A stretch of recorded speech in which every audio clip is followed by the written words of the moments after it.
So let me finish up with the third part of it, and I do that quite quickly. This is the present situation of the ECAT technology. So what happened in 2014 was that some of those researchers that I pulled in at the beginning in 2011, they wanted to do as a conclusive experiment as possible with a new kind of a reactor that Andrea Rossi had invented, which was hotter than the previous one. The one I showed you before was boiling water up to 100 degrees and maybe heating the steam until 110 degrees centigrade. So the new reactor would be this kind of alumina core, which is oxide of aluminum, and reaching temperatures beyond 1,000 degrees centigrade. They had this reactor that Rossi had prepared for them in a neutral lab in Switzerland, and they run it for 32 days. And in the springtime, in March or April in 2014. And after that, they had a sample of the ashes of the fuel inside and analyzed that.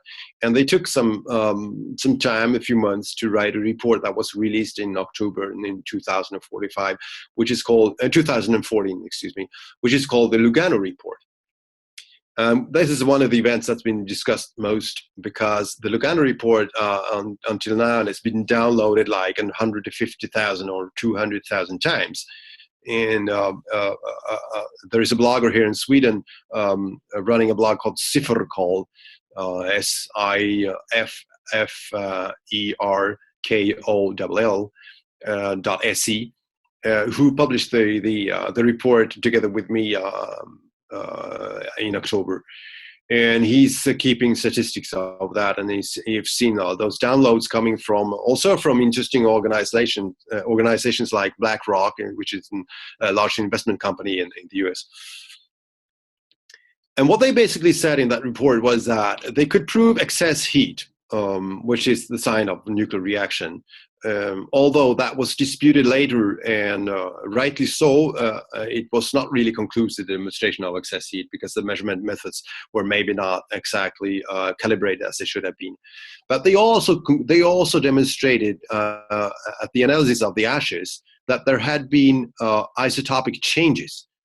As the isotopic changes means that the nuclei of the elements in the fuel had been changed. So one neutron or two neutrons or one proton had been added or taken away from the nucleus. And if that happens, that's a clear demonstration, a clear proof of a nuclear reaction, because it can't happen with a chemical reaction. And that was maybe the most important finding of the Lugano report. Even that finding was disputed, and some people criticized the experiment because Rossi had been present at the start of the experiment and at the end of the experiment, opening the reactor and pulling out the sample of the ashes. And some people accuse Rossi for having exchanged the samples and faked that. Although it's been demonstrated several times that the kind of isotopic change that will come out of that sample would have been extremely difficult to produce on a faked way. So this is one of the important things that happened, Lugano report. Then Tom Darden of Industrial Heat, this company that invested in process technology, appeared at the ICCF 19 last year in Padua in Italy and made a speech where he clearly gave his support to the cold fusion community, and then the collaboration between Tom Darden, Industrial Heat, and Rossi is also one important sign of this technology being commercially developed, and I'm going to come back to that. And also important was that Rossi received a US patent on his technology in August 2015. And since it has been very difficult to receive patents on anything connected with cold fusion, this patent was important. It's kind of particular, the patent, because the most explained reaction in the patent is how you release hydrogen. If you remember the first picture I showed, you had an inlet of hydrogen, where you fill the hydrogen before the experiment started. Now lately, Rossi has instead he got a chemical compound called lithium aluminum hydride, which when you heat a bond of that compound, it releases hydrogen. So you don't have to have the hydrogen canister before and fill hydrogen inside. The hydrogen is already placed into the fluid. But the patent describes exactly the components of the fuel and something of the reactor as well. Although the reaction in itself, which is supposedly a nuclear reaction, is not described in detail. The patent is still very important. What's happening as well, which is maybe the most interesting thing right now, is an experiment going on with a new 1 megawatt reactor that Rossi has produced in collaboration with Industrial Heat. The experiment started at mid-February in 2015, and it's running in the premises of a commercial customer, supposedly running an industry where he uses the heat from the reaction. And before, he had the heat produced by gas or electricity, so he knew exactly how much he paid for that 1 megawatt of heat. And now he's using the heat from this plant instead. And it's running day and night, and it's supposed to be running for 1 year, which would finish mid-February this year, within more or less a month or so. There have been continuously reporting from Rossi where he says what he is doing. And apparently the reaction goes on well. The plant is running well, although they have some difficulties with material aspects of the heat being released. And, it's the first prototype yet, and some things have to be developed and changed over time. But the reaction seems to be quite stable. And as far as I know, from people that I trust very much who have been there, the process is running extremely well, probably with a COP, which is coefficient of performance. That is the ratio between the energy input and the energy output, which lies around, before the first reactors that Rossi presented, we had a COP of about 3, 4, 5 maybe at the most. And so you put in 1 kilowatt and you get out 6 kilowatt. In this case, the CP is supposedly between 50 and 100. And maybe even beyond. We don't know that because no official results are being reported yet. But that would mean that you put in 10 kilowatts, which goes also to the control system of the plant, and you get 1 megawatt of heat in output. The reactors being inside are of the old technology, producing heat at around 100 and 115 degrees Celsius. So it's not the hot one. And the basic difference is that if you have a higher temperature, you could produce heat, which is enough for running a turbine. So you could also produce electricity. At these temperatures, you only produce heat, which is good for heating and for some industrial processes. Anyway, and the amount of fuel in that plant, if it's the same kind of technology as it was in the beginning, would only be tens of grams, and it's supposedly it has not been changed. The fuel has not been recharged since the beginning of the test 1 year ago, almost 1 year ago. So it would have tens of grams of fuel producing 1 megawatt of heat for 1 year. That's very impressive. And I can also tell you that people who've been there told me that the container is placed on blocks of wood. So you can see there's nothing coming in from underneath. And it's controlled at 24 hours a day by cameras. And there is also, most importantly, an independent third-party certification institute controlling the measurements. And apparently this institute is making measurements with values that correspond very well with the values that Ross himself and Industrial Heat are putting out from the plant. The important thing about this third-party institute is that when the results will be ready after 1 year, Rossi and Industrial Heat would be able to communicate the results. And I hope they will be doing that. Because if they do that, and if they can have this third-party institute say that this is what we have measured, a major third-party institute certifying that these are the values that we have measured.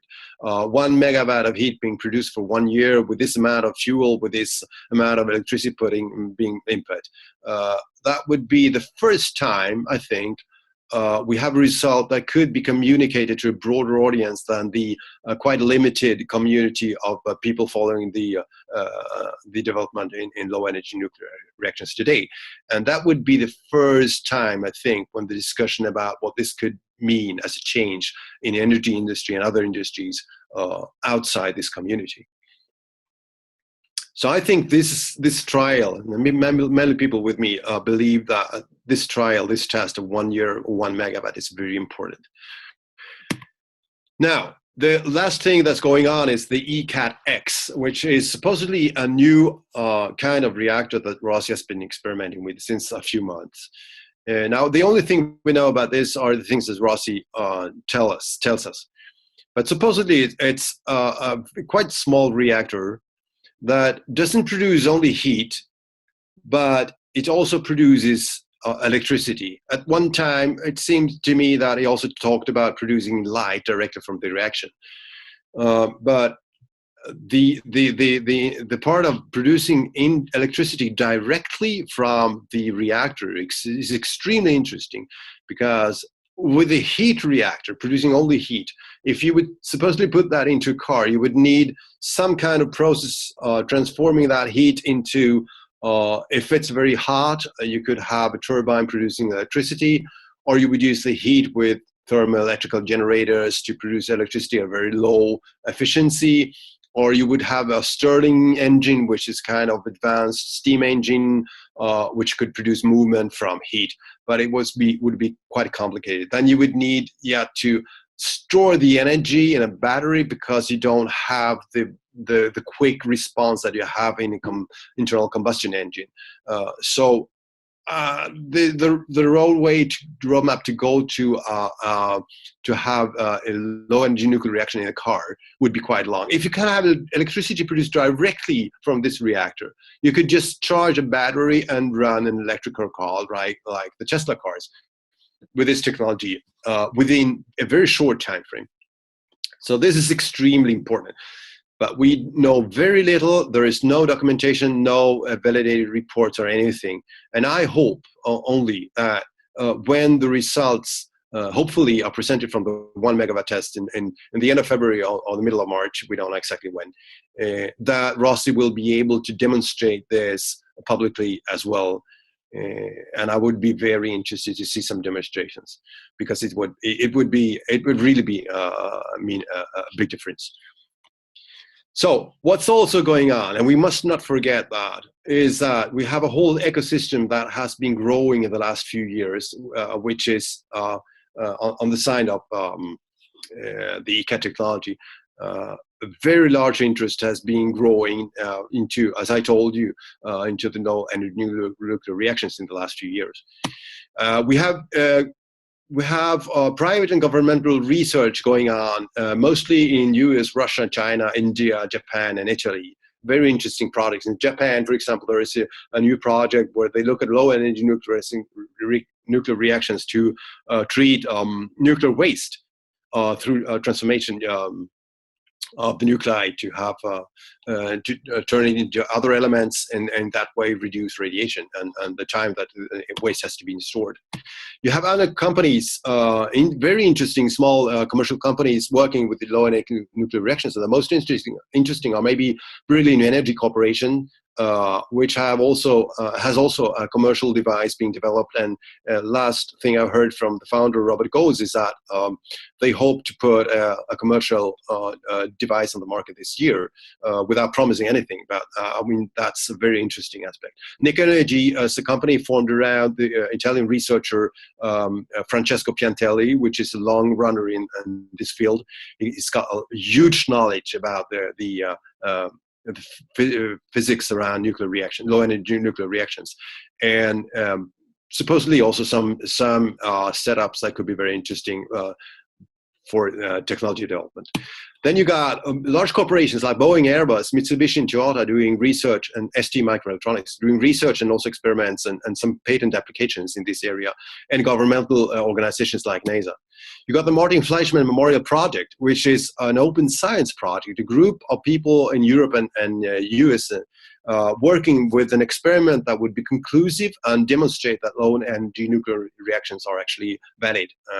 And they would distribute that experiment to academic institutions around the world that would be able to replicate it and thus prove that this is a valid technology, a valid phenomenon. And what they're doing is that they're sharing everything that they do in real time on the internet, experiments and discussions and data and everything. It's a very interesting new way of doing science as well. Then you got other organizations like LENR Cities, which is a Swiss organization doing something in between the private intellectual property model of industrial heat and the open science with Martin Fleischmann. They're creating kind of a walled garden with investors, industries, and researchers sharing knowledge and funding between each other, in that way creating a kind of community, internal community, where you could decrease the risk of being disrupted in your own industry when this kind of technology is turning your industry upside down. Then you got the Industrial Association for LENR, LENRIA, which was founded and presented at the ICCF last year. So this is just a part of the ecosystem. If you go to LENRIA, actually, if you search for LENRIA, there is a more complete map of the ecosystem around cold fusion, low energy nuclear reactions today. So finally, just as a conclusion, I believe that what happened in 1908 when the Wright brothers, Wilbur Wright in Paris, demonstrated the first motorized flight was possible to fly, and people actually understood that it was not impossible. The same, what then was created was the air industry in a few years. The same thing might be close now, maybe with the results from the Ross's 1 megawatt 1 year test that would be presented in March 2016. Maybe we're reaching a similar situation. It will be very interesting to see what happens this year. Also, I believe, as I said, that this event about the results being presented in March, maybe from the 1 megawatt test, could be a start of a more public discussion about the consequences of this kind of technology. That's why I launched a few weeks ago the New Energy World Symposium that I'm planning to hold in Stockholm, June 21st this year. And as I've been saying on the website of the conference, I will hold this conference only if the results presented are conclusive and clearly positive from the 1 megawatt test. Or I could add that if I would see anything else that would be of the same level of conclusiveness and persuasive results that people could believe in at the same time frame, more or less. I think it would be exciting, really, to start discuss the consequences for society, for industry, and for finance of this kind of disruptive technology that new energy nuclear reactions, commercially viable new low energy nuclear reactions, really are. And I think it's really high. It's really high time that we start to discuss that. That's why I would like to make this conference in June in Stockholm. And with that, I will thank you all. That was the last thing at my presentation. You all know about my book. We heard that it's available at Amazon, actually in 3 languages now, English, Italian, and Swedish.